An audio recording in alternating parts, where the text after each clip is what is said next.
गांव शांतिपुर में रहने वाला रामू एक मेहनती मगर बेहद गरीब किसान है। उस पर साहूकार भैरव लाल का भारी कर्ज है। एक दिन भैरव के दो आदमी गिरधारी और हरिया रामू से मिलने आते हैं। रामू, बहुत दिन हो गए। अब मालिक ने साफ कहा है, अगर आज 10 बजे तक तुमने हिसाब नहीं चुकाया तो अंजाम अच्छा नहीं होगा। भाइयों, थोड़ा और वक्त दे दो, मैं मेहनत करके सब चुका दूंगा। आप लोग कुछ महीने और रुक जाइए, मैं मालिक का सारा कर्ज चुका दूंगा। सुनो रामू, ये तुम्हारा हर बार का बहाना है। अब तुम्हें जो भी कहना है सिर्फ मालिक से कहना। चलो हमारे साथ। ठीक है, तुम लोग चलो, मैं अभी आता हूँ। ठीक है रामू, मालिक ने 10 बजे तक का समय दिया है। रामू की बेटी सीता तालाब से पानी भरकर लौटती है। वह रामू को चिंतित देखती है।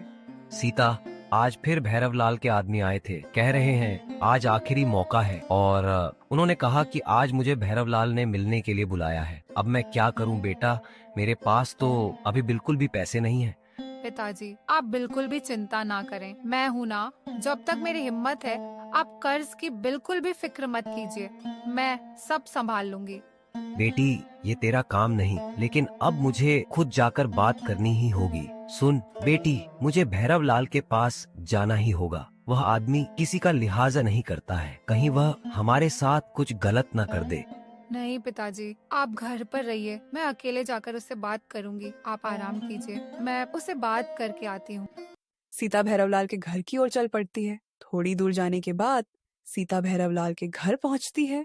भैरवलाल सीता को देखकर उससे कहता है, अरे आओ सीता, आओ बैठो। तुम जानती हो ना कि आखिर मैंने तुम्हें यहाँ क्यों बुलवाया है। हाँ, मैं जानती हूँ। मैं ब्याज की सारी शर्तों को जानना चाहती हूँ। सुनो सीता, समय पर कर्ज चुकाओ और मौज करो। मेरी सारी शर्तें सभी के लिए एक जैसी ही हैं, पर मुझे नहीं लगता कि तुम मेरा कर्ज चुका पाओगी। देखो, कर्ज की आखिरी तारीख पास में है। अगर तुम मुझसे शादी कर लो तो कर्ज माफ, वरना 1 महीना है तुम्हारे पास। शर्म करो भैरव, मैं मर जाऊंगी पर तुमसे शादी नहीं करूंगी। अरे, तुम्हारा जैसा इंसान तो मैंने आज तक नहीं देखा। मैं मेहनत करके हर एक रुपया चुकाऊंगी, लेकिन तुमसे शादी नहीं करूंगी। तो ठीक है, मैं तुम्हें 1 महीने का समय देता हूँ। 1 महीने के अंदर कर्ज नहीं चुकाया तो अंजाम बहुत बुरा होगा। सीता गुस्से में भैरवलाल के घर से निकलती है और दुखी मन को लेकर अपने घर वापस लौट जाती है। आ गई तुम, क्या कहा भैरव लाल ने? उसने 1 महीने का समय दिया है। उसने कहा अगर समय पर कर्ज नहीं चुकाया तो मुझे उससे विवाह करना होगा। क्या ऐसा कहा उसने? नहीं बेटी, मैं उसके साथ तेरा विवाह नहीं कर सकता। वह बहुत निर्दय आदमी है। हम दिन रात मेहनत करेंगे और उसका कर्ज चुका देंगे। ठीक है पिताजी, आप जैसा कहेंगे। हम खूब मेहनत करेंगे और उसका कर्ज चुका देंगे। अगले दिन से सीता आसपास के घरों में सफाई का काम करने लगती है। वहीं रामू काम की तलाश में गांव से बाहर निकल पड़ता है। चलते चलते वह एक बड़े व्यापारी शिवनारायण के यहाँ पहुँचता है, जहाँ बहुत से लोग काम कर रहे थे। रामू व्यापारी शिवनारायण से काम मांगता है। रामू शिवनारायण से कहता है, सेठ जी, मुझे कुछ काम दे दीजिए। काम है, बोरी ढोनी है, थका देने वाला काम है, कर सकोगे?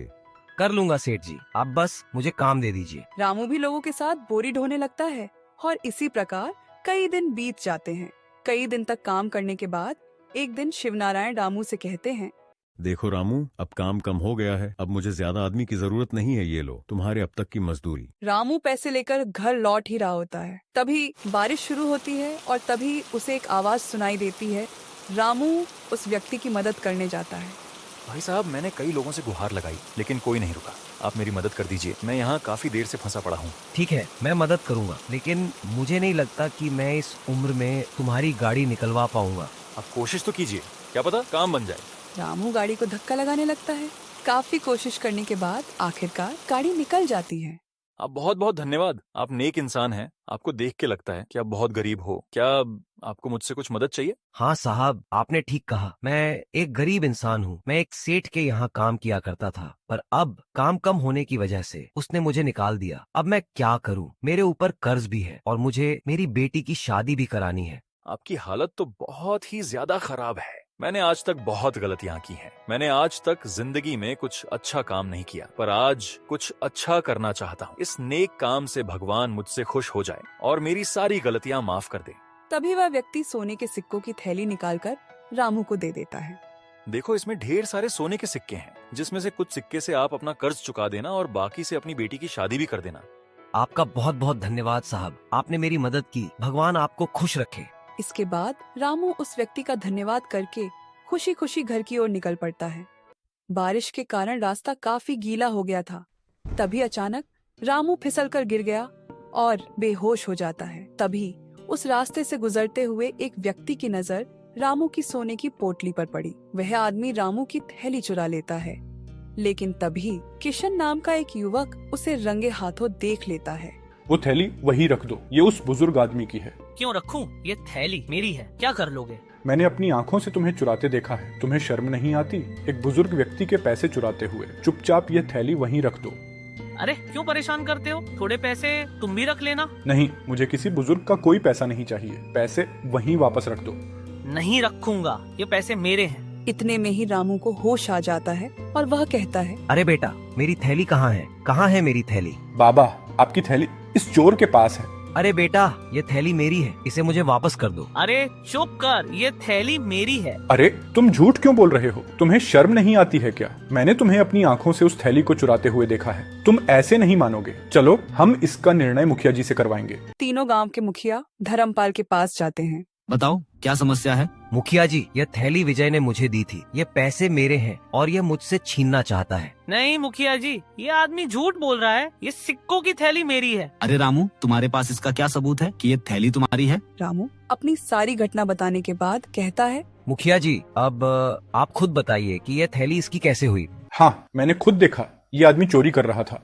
रघु, शर्म करो, किसी गरीब का हक छीनते हो। ये थैली दीनू को वापस करो और गांव वालों, इस चोर को ले जाकर पुलिस स्टेशन में बंद करवा दो। आपका बहुत बहुत धन्यवाद मुखिया जी, और तुम्हारा बहुत बहुत धन्यवाद बेटा। अगर आज तुम नहीं होते तो वह चोर मेरी थैली लेकर भाग जाता। बेटा, तुम ईमानदार और नेक व्यक्ति हो। चलो आज मेरे साथ मेरे घर चलो। रामू किशन को अपने घर ले जाता है। बेटा, ये मेरी बेटी सीता है। इस संसार में मेरे बाद अकेली है। मैं चाहता हूँ कि मेरे मरने से पहले उसका जीवन एक अच्छे हाथों में हो। बेटा, वो सारे गुण मैंने तुम्हारे अंदर देखे हैं। बाबा, आपकी भावनाएं समझता हूँ। मैं सीता से विवाह करने को तैयार हूँ। तभी वहाँ सेठ भैरव लाल आ जाता है। सुनो रामू, अब तो पूरा महीना बीत गया है, मेरे पैसे वापस करो। तभी रामू भैरव लाल के पैसे दे देता है। भैरव लाल रामू को कहते हैं, अरे रामू, तुम्हारे पास पैसे कहाँ से आए? आपको आपके पैसे मिल गए ना, अब आप यहाँ से चले जाइए। सीता और किशन का विवाह धूमधाम से होता है। रामू, सीता और किशन खुशी खुशी जीवन बिताने लगते हैं। ईमानदारी, मेहनत और सदाचार से